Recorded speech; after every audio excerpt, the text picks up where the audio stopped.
Assalamualaikum warahmatullahi wabarakatuh. Perkenalkan, nama saya Eliana Safitri, NIM 7211419191 dari Rombel Akuntansi Internasional 2019 akan mempresentasikan bab mengenai keamanan informasi untuk mata kuliah Sistem Informasi Manajemen. Keamanan informasi digunakan untuk mendeskripsikan perlindungan baik peralatan komputer dan non-komputer, fasilitas, data, dan informasi dari penyalahgunaan pihak-pihak yang tidak berwenang. Selanjutnya, tujuan keamanan informasi. Yang pertama, kerahasiaan. Perusahaan berusaha untuk melindungi data informasinya dari pengungkapan kepada orang-orang yang tidak berwenang. Yang kedua, ketersediaan. Tujuan infrastruktur informasi perusahaan adalah menyediakan data dan informasi sedia bagi pihak-pihak yang memiliki wewenang untuk menggunakannya. Kemudian yang ketiga, integritas. Semua sistem informasi harus memberikan representasi akurat atas sistem fisik yang direpresentasikan. Manajemen keamanan informasi. Aktivitas untuk menjaga agar sumber daya informasi tetap aman disebut dengan manajemen keamanan informasi. Aktivitas untuk menjaga agar perusahaan dan sumber daya informasinya tetap berfungsi setelah adanya bencana disebut dengan manajemen keberlangsungan bisnis. CIO adalah orang yang tepat untuk memikul tanggung jawab atas keamanan informasi, namun kebanyakan organisasi mulai menunjuk orang-orang tertentu yang dapat mencurahkan perhatian penuh untuk aktivitas ini. Manajemen keamanan informasi. Tolok ukur keamanan informasi atau Information Security Benchmark adalah tingkat keamanan yang disarankan dalam keadaan normal harus menawarkan perlindungan yang cukup terhadap gangguan yang tidak terotorisasi. Apabila perusahaan mengikuti pendekatan ini, maka disebut dengan kepatuhan terhadap tolok ukur. Ancaman. Ancaman keamanan informasi adalah orang, organisasi, mekanisme, atau peristiwa yang memiliki potensi untuk membahayakan sumber daya informasi perusahaan. Ancaman dapat bersifat yang pertama ancaman internal dan eksternal. Ancaman internal mencakup bukan hanya karyawan perusahaan, tapi juga pekerja temporer, konsultan, kontraktor, dan bahkan mitra bisnis. Diperkirakan menghasilkan kerusakan yang lebih serius dibandingkan dengan ancaman eksternal. Karena pengetahuan ancaman internal yang lebih mendalam akan sistem tersebut. Kemudian yang kedua, tindakan kecelakaan dan disengaja. Banyak terjadi kerusakan karena kecelakaan, maka dari itu sistem keamanan juga harus mengeliminasi atau mengurangi kemungkinan terjadinya kerusakan yang disebabkan kecelakaan. Jenis ancaman. Terdapat beberapa jenis piranti lunak berbahaya. Yang pertama, virus, yaitu program komputer yang dapat mereplikasi dirinya sendiri tanpa dapat diamati oleh pengguna dan menempelkan salinan dirinya pada program-program atau boot sektor lain. Yang kedua, worm, tidak dapat mereplikasi dirinya sendiri, tetapi dapat menyebarkan salinannya melalui email. Yang ketiga, Trojan horse, tidak dapat mereplikasi atau mendistribusi dirinya. Si pengguna menyebarkan sebagai suatu perangkat. Pada saat perangkat tersebut digunakan, perangkat itu menghasilkan perubahan-perubahan yang tidak diinginkan dalam fungsionalitas sistem tersebut. Yang keempat, adware, memunculkan pesan-pesan iklan yang mengganggu. Dan yang kelima, spyware, yaitu mengumpulkan data dari mesin pengguna. Selanjutnya, risiko. Risiko keamanan informasi adalah potensi output yang tidak diharapkan dari pelanggaran keamanan informasi oleh ancaman keamanan informasi. Beberapa risiko diantaranya adalah pengungkapan informasi yang tidak terotorisasi dan pencurian. Yang kedua, penggunaan yang tidak terotorisasi. Yang ketiga, penghancuran yang tidak terotorisasi dan penolakan layanan. Dan yang keempat, modifikasi yang tidak terotorisasi. Persoalan e-commerce. Menurut survei Gartner Group, pemalsuan kartu kredit 12 kali lebih sering terjadi untuk para retail e-commerce. Untuk itu, perusahaan-perusahaan kartu kredit yang utama telah mengimplementasikan program yang ditujukan secara khusus untuk keamanan kartu kredit e-commerce. Di antaranya ada kartu kredit sekali pakai dan praktik keamanan yang diwajibkan oleh Visa.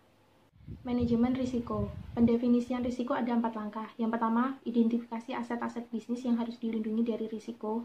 Yang kedua, menyadari risikonya. Yang ketiga, menentukan tingkatan dampak pada perusahaan jika risiko benar-benar terjadi. Dan yang keempat, menganalisis kelemahan perusahaan tersebut. Setelah analisis risiko diselesaikan, hasil temuan sebaiknya didokumentasikan dalam laporan analisis risiko.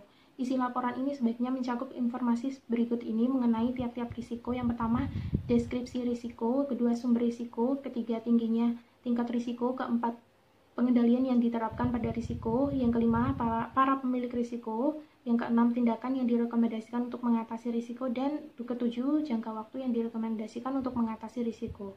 Jika perusahaan telah mengatasi risiko tersebut, laporan harus diselesaikan dengan cara menambahkan bagian akhir, yaitu apa yang telah dilaksanakan untuk mengatasi risiko.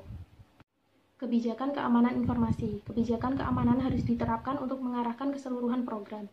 Ada 5 fase implementasi kebijakan keamanan. Fase pertama yaitu inisiasi proyek. Fase kedua adalah penyusunan kebijakan. Fase ketiga konsultasi dan persetujuan. Fase keempat kesadaran dan edukasi. Fase kelima penyebarluasan kebijakan. Kebijakan terpisah dikembangkan untuk yang pertama, keamanan sistem informasi, yang kedua, pengendalian akses sistem, yang ketiga, keamanan personel, yang keempat, keamanan lingkungan dan fisik, yang kelima, keamanan komunikasi data, ketujuh, klasifikasi informasi, kedelapan, perencanaan kelangsungan usaha, kedelapan, akuntabilitas manajemen. Pengendalian atau kontrol adalah mekanisme yang diterapkan baik untuk melindungi perusahaan dari risiko atau untuk meminimalkan dampak risiko tersebut pada perusahaan jika risiko tersebut terjadi.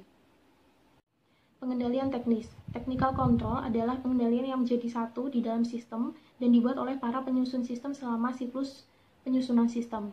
Yang pertama ada pengendalian akses. Dasar untuk keamanan melawan ancaman yang dilakukan oleh orang-orang yang tidak diotorisasi adalah pengendalian akses. Kemudian yang kedua ada sistem deteksi gangguan. Mengenali upaya pelanggaran keamanan sebelum memiliki kesempatan untuk melakukan perusakan. Salah satu contoh yang baik adalah piranti lunak proteksi virus. Yang ketiga, firewall. Firewall berfungsi sebagai penyaring dan penghalang yang membatasi aliran data ke dan dari perusahaan tersebut dan internet. Yang keempat, pengendalian kriptografis.